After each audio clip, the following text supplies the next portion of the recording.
O encontro de Donald Trump e Vladimir Putin no Alasca não é apenas uma reunião de dois líderes para discutir questões geopolíticas. É uma espécie de tela onde Donald Trump hoje projeta sua própria fórmula política nos Estados Unidos. Mostrar ao eleitor americano que ele pode parar o massacre sem envolver os Estados Unidos da América em uma guerra. A Casa Branca chamou isso de encontro. Listening exercise é um exercício de escuta e a tradução do idioma diplomático é muito simples. Se não houver acordos significativos, nós simplesmente ouvimos. Se houver pelo menos um pequeno avanço, ouçam, fomos nós que iniciamos o processo. É exatamente por isso que o sentido desse encontro será determinado, claro, não pelo papel, mas pelas formulações diante das câmeras. Vamos ver o que Trump e Putin vão dizer na coletiva de imprensa. Para a Ucrânia, é crucial mencionar publicamente 3 pontos: participação de Kiev nos próximos passos, garantias reais de segurança e manutenção das sanções até ações concretas da Rússia.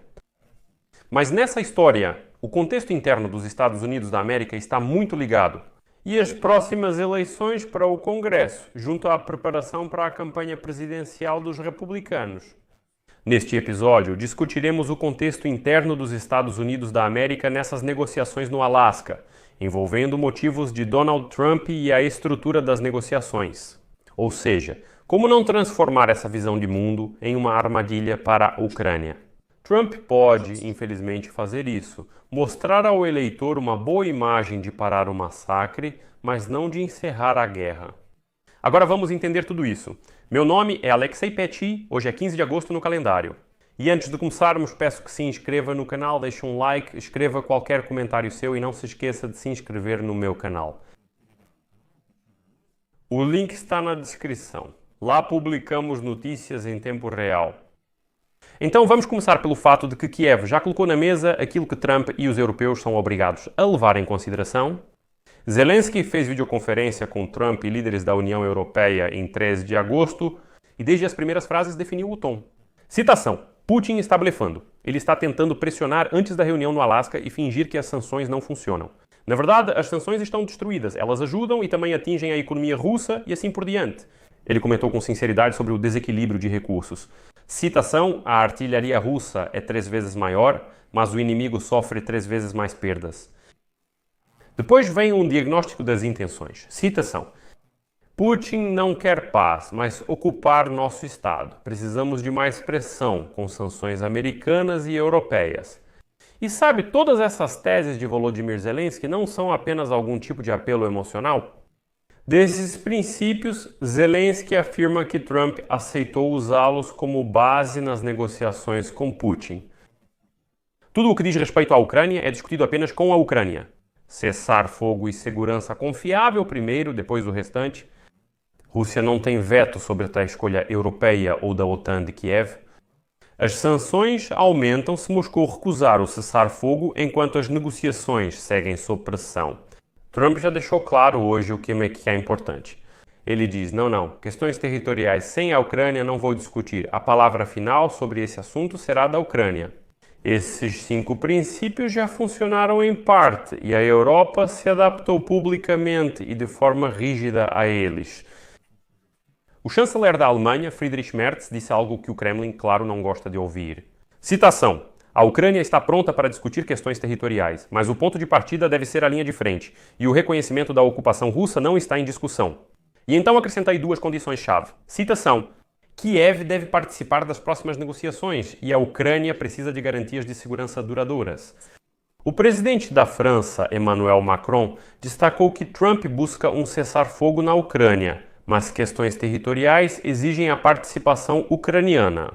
Além disso, há uma ligação seguinte: discutir territórios deve sempre estar atrelado a garantias de segurança. Garantias de segurança vão desde defesa antiaérea e mísseis de longo alcance até a produção de munições na Ucrânia e, claro, financiamento.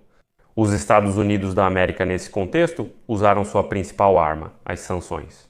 O ministro das Finanças, Scott Bessent, formulou a política nas negociações da seguinte maneira, citação: todas as opções estão sobre a mesa. As sanções podem ser endurecidas, podem ser flexibilizadas e podem ter prazos de validade, e é fundamental que a Europa se junte aos Estados Unidos e ajude a criar mais instrumentos de influência. Este é o ponto em que a política interna de Trump de mostrar resultados rápidos se depara com a realidade. Qualquer adiantamento ao Kremlin apenas por conversas e não por fatos acabará sendo um fracasso a médio prazo tanto para a Ucrânia quanto para os Estados Unidos da América. Porque Moscou imediatamente, converte essa flexibilidade de Trump em propaganda, em primeiro lugar, e em segundo lugar, em uma reagrupação de suas tropas.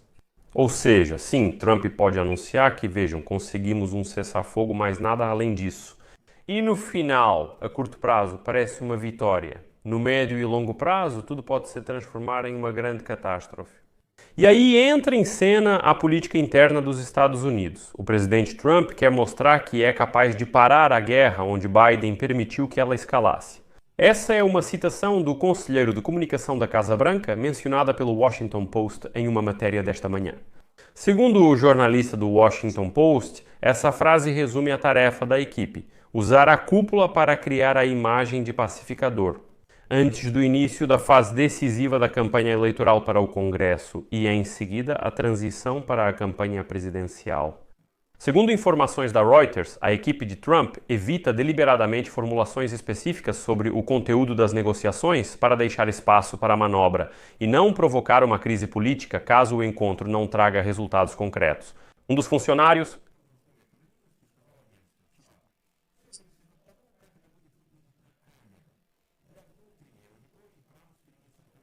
Além disso, Bloomberg escreve a equipe de Trump, mas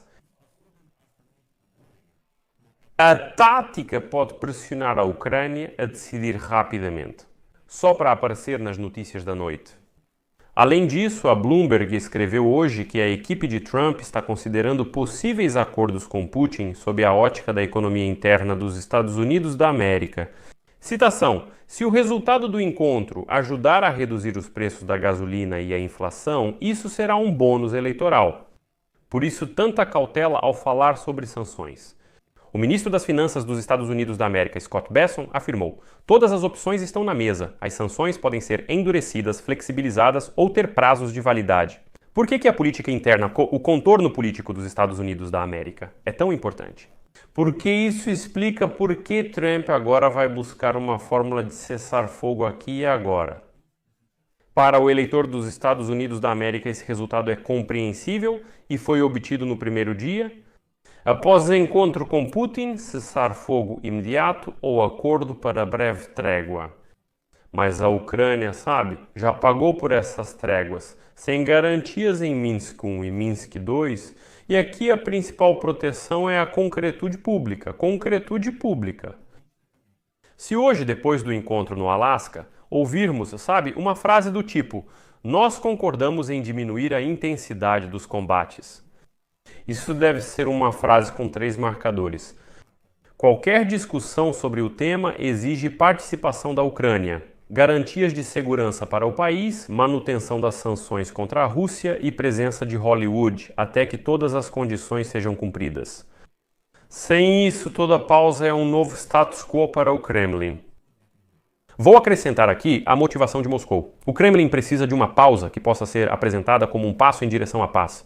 Na verdade, usar esse tempo para reforçar reservas, produzir munição, comprar armamentos via terceiros países e mobilizar. Não é por acaso, muito por isso, os encontros, redactor. No Alasca, os russos intensificaram os ataques perto de Dobropolye e a oeste de Donetsk. Isso não é um avanço estratégico, é apenas uma imagem para a televisão. Gostei de como hoje o Instituto para o Estudo da Guerra escreveu sobre isso, que não houve nenhum avanço estratégico lá, e em princípio os russos não tinham forças nessa direção para um avanço estratégico.